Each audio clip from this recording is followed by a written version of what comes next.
Amityville, a quaint village on the south shore of Long Island, about an hour's drive from the hustle and bustle of New York City. A seemingly ordinary American town whose name is derived from the Latin word for friend. Yet it is also a name that remains inextricably linked to a series of events that began with the brutal murder of an entire family and ended with another family's nightmare. The story became known to the world as the Amityville Horror, but it's a story that the people of this closed-door community would just as soon forget. All that publicity, and the movies I thought were ridiculous too. And I just didn't believe it. I guess I don't believe the supernatural. It's the drunk kids that come back looking for a thrill night. They have nothing to do. So let's go to Amityville and find the house. Long before gaining notoriety for its House of Horrors, Amityville was a community rich in history. Will Rogers lived here.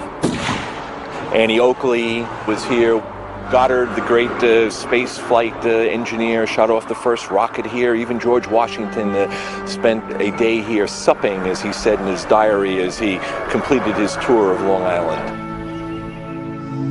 But for nearly 3 decades, a certain house on Ocean Avenue has attracted more attention than any other landmark and cast an ominous shadow over this otherwise idyllic coastal village. This modern-day horror story has its origins in the history of Amityville and Ocean Avenue itself. A history that dates back to the region's earliest settlers, the Montaukett Indians. According to legend, the Indians once believed the land now known as Ocean Avenue to be a power spot, perhaps even an area infested by demons. Tribal enemies, or those said to be possessed by evil spirits, were left to die on this land and then buried face down, cursed to stare for all eternity into the dark abode their spirit was sent to join. Montaukets believe there is good and there is evil. The spirit is very movable and it can come and go and do a lot of things.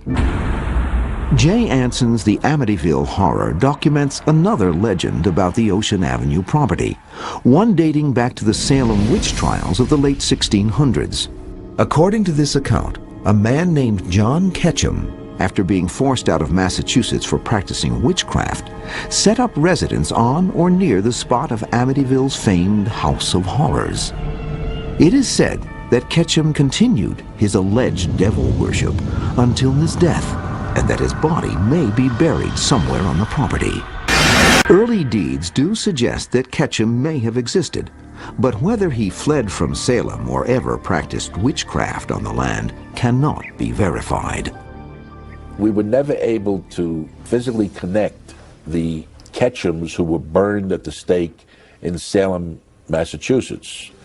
But it's very interesting that there's a Ketchum Street or a Ketchum Place right in the immediate vicinity of the residence. In the summer of 1965, the house at 112 Ocean Avenue is sold to the DeFeos, a close-knit Italian Catholic family. It is a prosperous time for the city-bred DeFeos, a prosperity evidenced by their move from a small Brooklyn apartment to the 6-bedroom, 2.5-story Dutch colonial on Long Island's affluent South Shore. The DeFeos have 5 children: John Matthew, Mark, Allison, Dawn, and their eldest son, Ronald Jr., better known as Ronnie or Butch. Ronnie had a close relationship with his mother. His relationship with his father was a love-hate relationship. Mr. DeFeo's way of showing love to his children, especially his eldest son Ronnie, is by spoiling them with money and material things. It would be nothing for his father to give him, $1,000 for him to spend. He never really had to work. He had a lot of jobs that he lost. He wound up working in a car agency for the father, but he didn't have to. I think they thought that money would make the difference. Look how wonderful our life is. But it's not very wonderful. Material excesses and family discord may not have been the only forces at work in the DeFeo home. From the very beginning, Ronald DeFeo Jr. senses that he is not alone in the house. Well, when I first moved in, you start hearing noises of different things at night. Noise, like you thought somebody might have been walking around, pipes banging. Oh, they were always saying somebody's in the house, ghost, all of it. Once in a while you'd hear screaming, but there wasn't nobody screaming. According to trial testimony, by 1973, the incidents of violence and abuse within the family begin to escalate. Ronnie's mother was downstairs doing laundry, but the kids were making a tremendous fuss. And she was yelling at the kids were yelling, and the father kept yelling at her to shut up. He wanted to eat his meal in peace. And she comes up the stairs with a basket of laundry. And the father walks over to the stairs and punches her in the face. She falls down the stairs. He closes the door and he says, "Now we'll have some peace. We can eat in peace." And that scene, for me, summed up what life must have been like in that house. Desperate to escape his troubled home life, Ronnie immerses himself in Long Island's South Shore bar scene and the early 1970s drug subculture. He was into heroin. He was big into speed. He would take LSD. So I think he was a very heavy user, and he probably started very early. As Ronnie spirals out of control, one family argument nearly turns lethal. All sorts of violence is going on. Ronnie's sister Dawn and her father are having a violent argument. And so Ronnie's going to settle the argument. Picked up a shotgun. I knew the gun was loaded,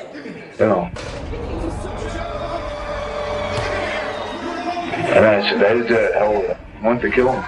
Hey!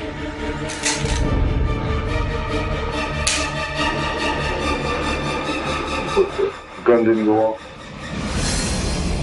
And it turns out there are bullets in the chamber, but nothing happened. So the father felt that was the wonderful miracle. His son didn't kill him. In a show of devotion, Mr. DeFeo surrounds the house with religious statuary. But is it divine intervention or something more sinister which impels the family to seek help from the Catholic Church? They felt the devil was in the house. That's what brought all that religion into the house. Mr. DeFeo went to St. Joseph's Shrine 6 months before he was murdered to bring back a priest who would say the prayers of exorcism in his home. And from all the information I learned, candles were toppling over, doors were opening and closing.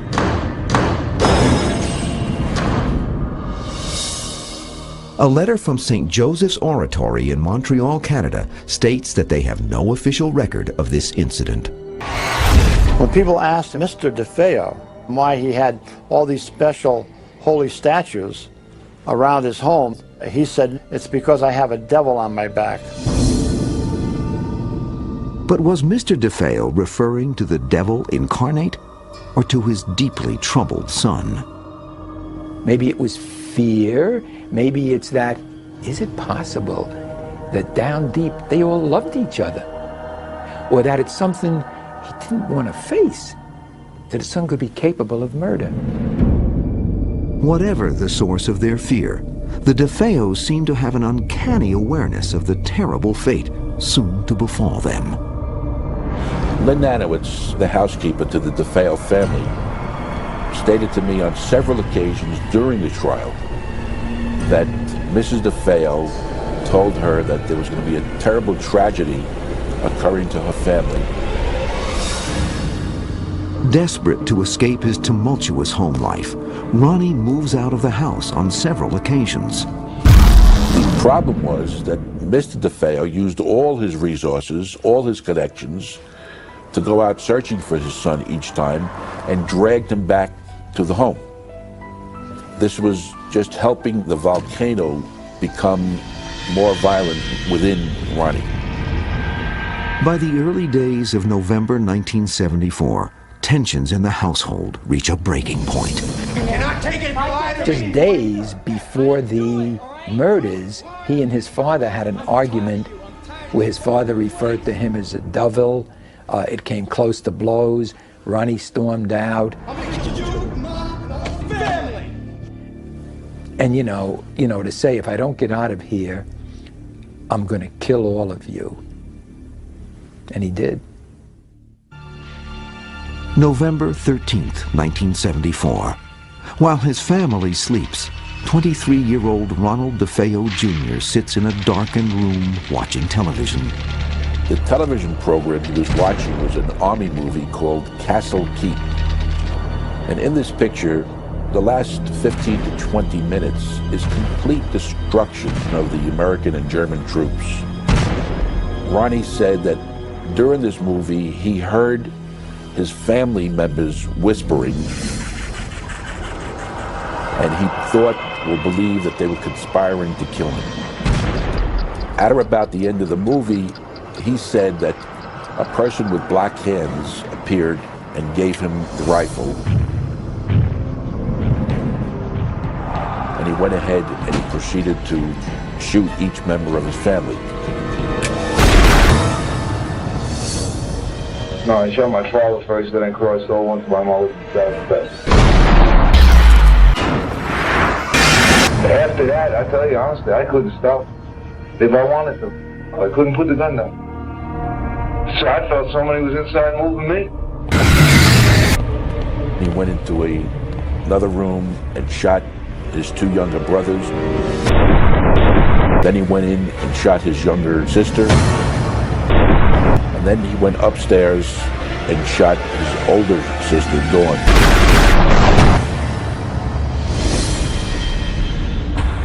When it is over, 6 members of the DeFeo family, Ronald Sr., his wife Louise, daughters Dawn, 18, and Allison, 13, and sons Mark, 11, and John Matthew, 9, lie slaughtered in their beds.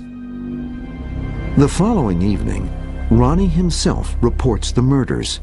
Citing his family's alleged mafia connections, Ronnie is taken into protective custody. Within hours, however, he confesses. News of the tragedy spreads quickly, leaving friends, family, and the entire community devastated. There was enormous shock. I think it's still one of the things for which Long Island remains infamous.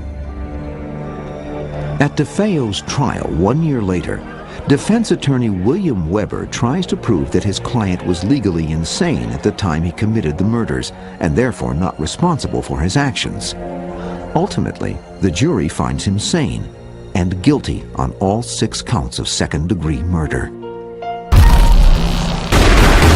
He said voices told him to do it. All they asked me is, what happened in that house that night? I'm going to tell you exactly what happened. There was a fight earlier that night. My father told my sister, I'm going to get you, I'm going to get you. Now the 2 of you. It's not one of you anymore, it's both of you. We both agreed he had to go. So we waited for him to go to sleep. But we both walked in the room and we closed the door. Them doors are 2 inches thick and they're solid oak. I looked at my sister. I didn't have the heart to do it. I had to pump some courage up in me. I had a lot of dope in me too. And I swear to God, I had the gun pointed at him. He must have heard us or something. And must have opened his eyes. He was on his stomach. He must have opened his eyes and seen the 2 of us in the mirror. And man, he started to get up. I had the gun pointed and just going through my mind now, boy, if he gets his hands on this gun, he's going to wrap it around my neck. Next thing you know, I hear a shot. But I didn't fire it. He's getting up. He's starting to get up now, my father. I put a second round in him. It was mass confusion. So I swing the gun over and fire another shot. Now I shot my mother. I didn't know what the hell was going on. I said, well, you know, I mean, this is crazy. This is mass confusion in this bedroom. Mass confusion. Yet even as Ronald DeFeo Jr. serves 6 consecutive 25-year-to-life prison terms, several troubling mysteries about the murders remain.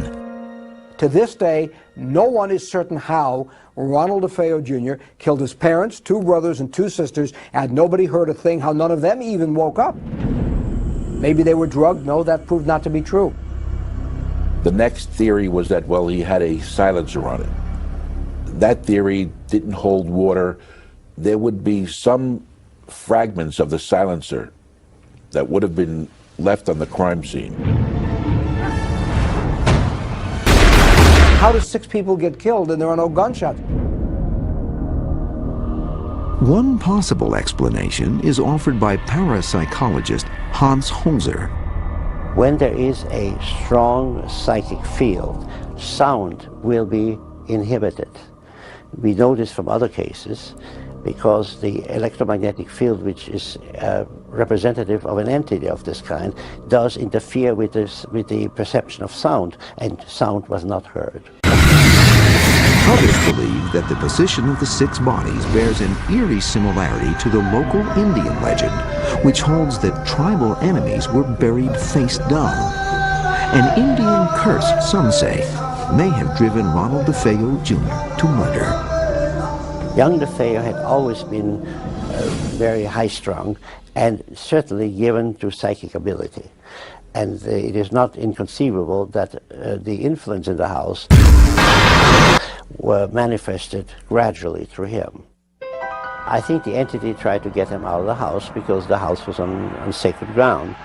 After Ronald DeFeo's trial and conviction, the people of Amityville believed the horror was over. It had just begun.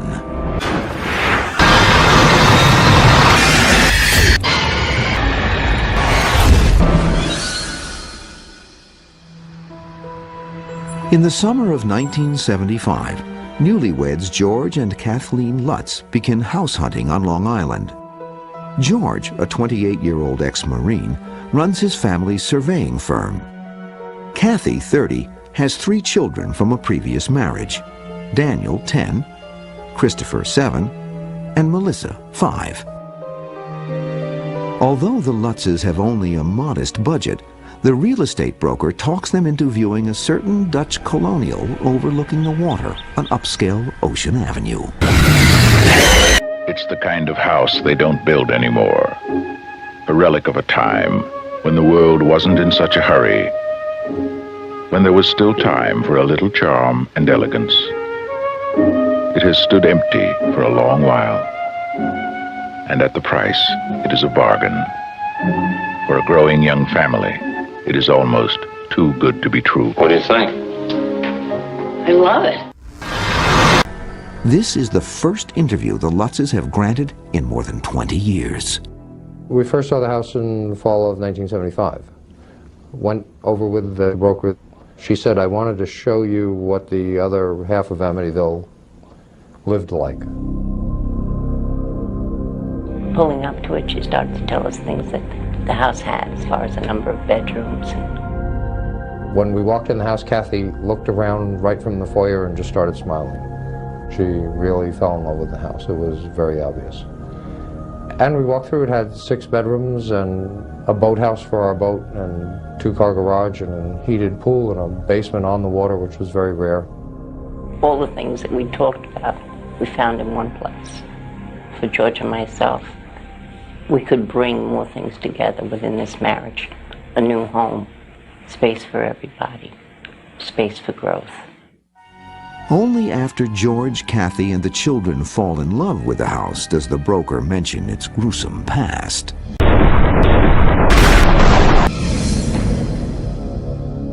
And she explained to us about the DeFeo massacre and wanted to know if that would change our view on the house at all.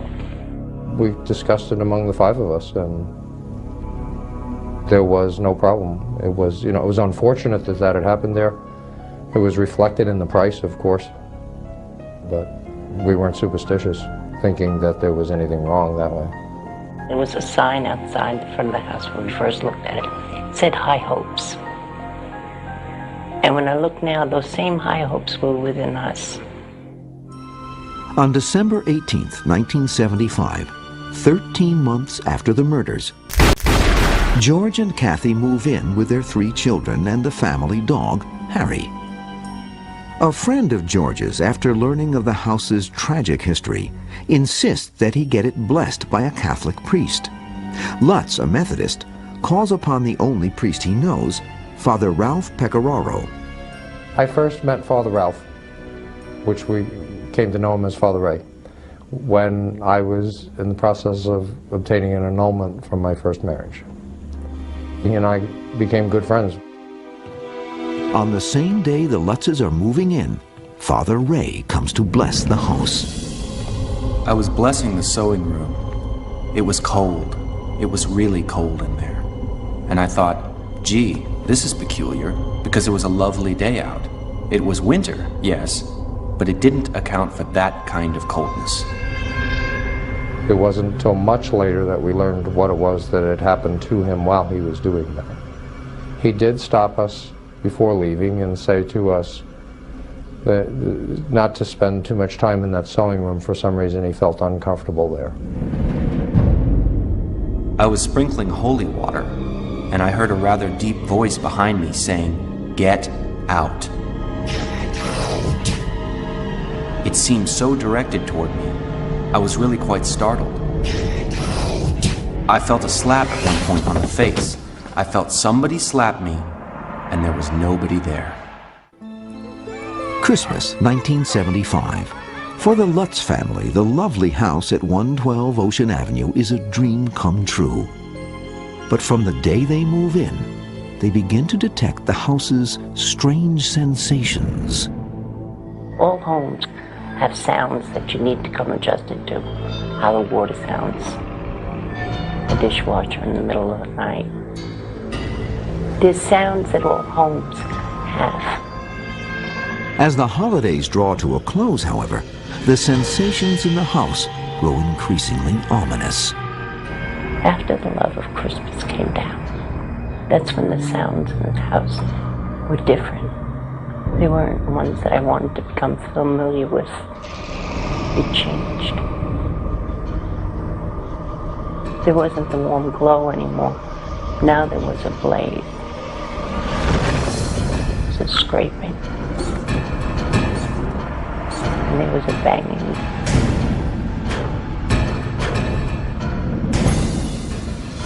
The children who had been anticipating a holiday were now anticipating different things that brought a fear onto their face.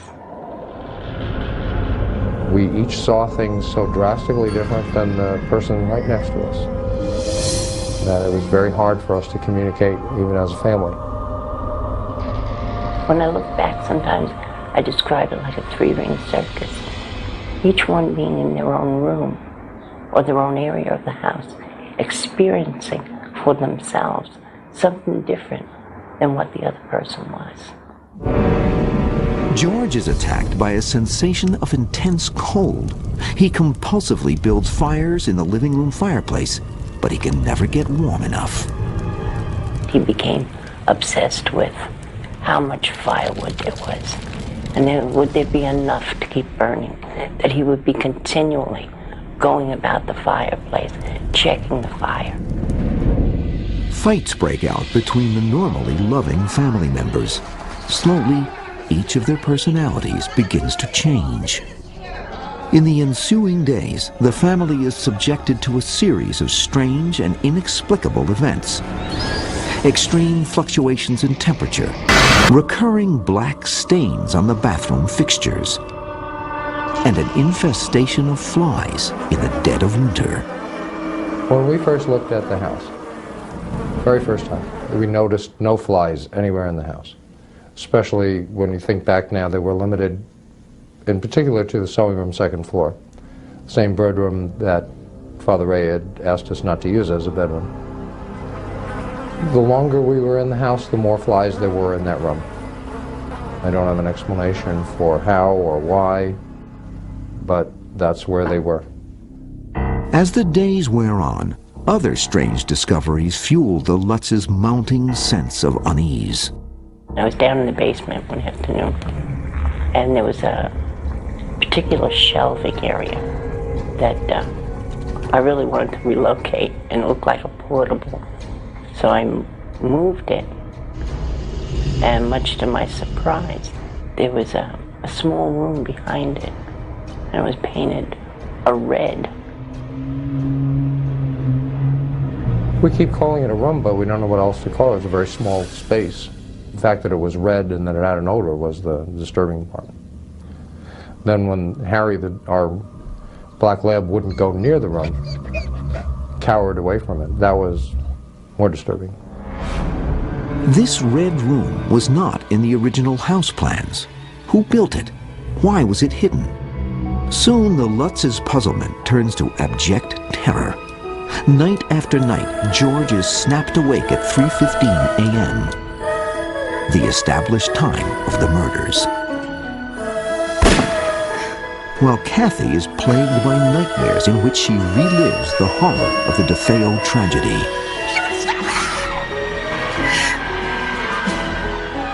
There was one that was very vivid in where I experienced where the bullets went in and out of Mrs. DeFeo's body. And I was able to determine who died in what order. And later on, when we met with William Weber, who was the attorney for Ronald DeFeo, and he confirmed what the police had found, and they had never published where the bullets went in and out of the body. George becomes disturbed at the way his wife and children begin sleeping in their beds, the same position as the murdered DeFeos. I would not sleep on my stomach, everyone else did. None of us ever slept on our stomachs before moving in the house. We later came to believe that's the position the bodies were in. Slowly but inexorably, the influence spreads to the children, in particular, 5-year-old Missy, who boasts about her new imaginary playmate, Jody. I recall one morning I was in the kitchen, and Melissa came in, and she said to me, "Mommy, do angels talk?" And I said, "Yeah, I think so." "Why?" And she said, "Well, I think I have an angel in my room." Missy described it as a pig that had the ability to be very big or very small, invisible or visible. But Missy would say things about it that it said that you knew she couldn't make up on her own. One of the most uncomfortable statements that Jody made was, "You will always live here." That's not something that makes you comfortable to hear your child's invisible friend is saying that. George and Kathy dismiss the stories of their daughter's invisible friend until Jody makes its presence known to them. I saw eyes looking down at me from Missy's bedroom window when I would be coming back from the boathouse at night. I would run into the house, run upstairs, and there'd be nothing there. There would be times that Missy would be sitting on her bed talking, and you'd walk past, and you'd see the rocking chair moving, but Missy was on the bed. There were a couple of times that we saw eyes from the outside looking into the house. There were tracks in the snow that were made by something with a cloven hoof. During the first 2 weeks of January 1976, a series of terrifying and mind-numbing events finally convinced the Lutzes that some evil force is residing in their house. How do you explain an odor that all of a sudden appears, or a cold spot in a room that you walk through, the cold is not there anymore? Or the front door slamming, and you go running down and the door's still locked, but you heard it happen. Desperate to rid their home of the diabolical presence, the Lutzes are advised by a friend to first open all of the windows throughout the house and then go from room to room reciting the Lord's Prayer. Sounded like a solution to us. We did the same thing. When we did that, we heard a chorus of voices say to us, "Will you stop?" I believe that's one of the things that we did that caused the presence there to become less than happy with us. Not until sunrise does the family dare fall asleep, unaware that their battle with the supernatural has just begun. After failing to cast the evil presence out of the house on Ocean Avenue, the Lutzes attempt to seek help from Father Ray, the Catholic priest who first came to bless the house, but find their efforts to reach him thwarted by some unknown force. I can't hear you. And each time I would attempt that call, that contact, we would run into interference on the phone. There were times when Father Ray would attempt to call us, and the connection again would be broken up with static. After we left the house, Father Ray told the story of sitting in the Chancellor's office and just discussing the possibility of helping us in some way, and hearing the heat come up in the pipes and the radiators, and the incredible chill, cold that came into the room. And he said all we were doing was discussing it, and this started happening. After again attempting to bless the house on their own, the Lutzes experience a night of horror they say they will never forget. The last night they would ever spend in the house. Never do the Lutzes discuss the specific events of that night. The memory, they say, is still too disturbing. We left the house because the house became uninhabitable. As far as we were concerned, there was no reason to stay there anymore. There were too many things happening too often and confronting us constantly. But those specific events are not something that we try to sit down and explain to anyone else. That's why the book was done, so that that's not something that we have to go through anymore. To describe fear and the depth of what fear can do within you is hard to verbalize. To describe evil, which has no boundary, is hard to present.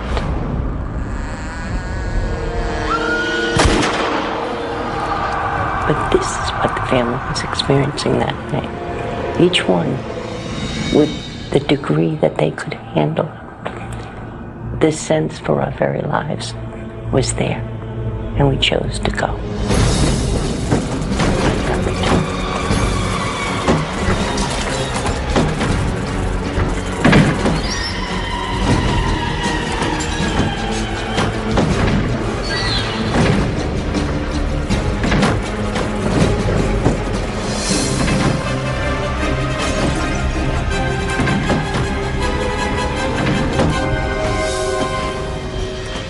On January 14, 1976, 28 days after moving in, the Lutzes flee 112 Ocean Avenue, abandoning the house and everything they own. Despite the certainty of a huge financial loss, George and Kathy decide to return the house to the bank and sell all of their personal belongings at auction. We couldn't eradicate that which was there and didn't want to be responsible for passing it on. We bought the house for $80,000. It had a mortgage of $60,000. We had put another $4,000 or so down at the closing. When the auctioneer took care of the contents of the house, I think we netted $1,600, something like that, from the sale. We moved to California and we started over. One of the instructions we received was that there was one item that we could take out, but anything else would not have been healthy for us. The one item that we had was a large cedar box that had been built by George's grandfather, and inside of that was some of the children's baby pictures. That's about the only item we came out with. Although the Lutzes may have escaped Amityville, they cannot escape the onslaught of publicity that follows them to California. When we left the house, we sat down and did a series of tapes for self-help, and we just talked about everything we could possibly remember that took place in the house. And that eventually became the Amityville Horror, the book. The movie, on the other hand, was a work of Hollywood. In the midst of all the media hype surrounding their story, the Lutzes claim the evil forces continued to haunt them for many years, until help came from the exorcist for the Archbishop of Canterbury. He performed a rite in his church that helped us for the rest of our lives.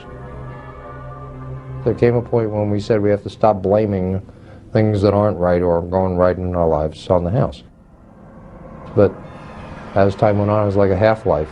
It just slowly went away until today it really doesn't exist. George and Kathy, who are now divorced, maintain that their experiences in Amityville have had the most lasting impact on their personal lives. The story of our lives through Amityville is not the story of one person going through. It's the story of a family, 5 members, each one coming with what affected them and bringing it in. I think what we lost there was the people that we had been prior to moving in. The children in particular, their life was so dramatically touched by what they experienced there. So you could retrieve some things, but you couldn't retrieve that portion of your life prior to. But what of the supernatural forces that drove the family out of 112 Ocean Avenue? What exactly were they? And why did they seem to only affect the Lutzes? When we moved into the house, we were practicing transcendental meditation. I think in the practice of that, it opened up the mind and the spirit to other things and brought about a sharpened sensitivity. And I think we opened ourselves up to it. I think that whatever was there was very intelligent, very impatient. I think its abilities are far more powerful than we really understand. I think you know evil from experiencing it. I would say it was demonic.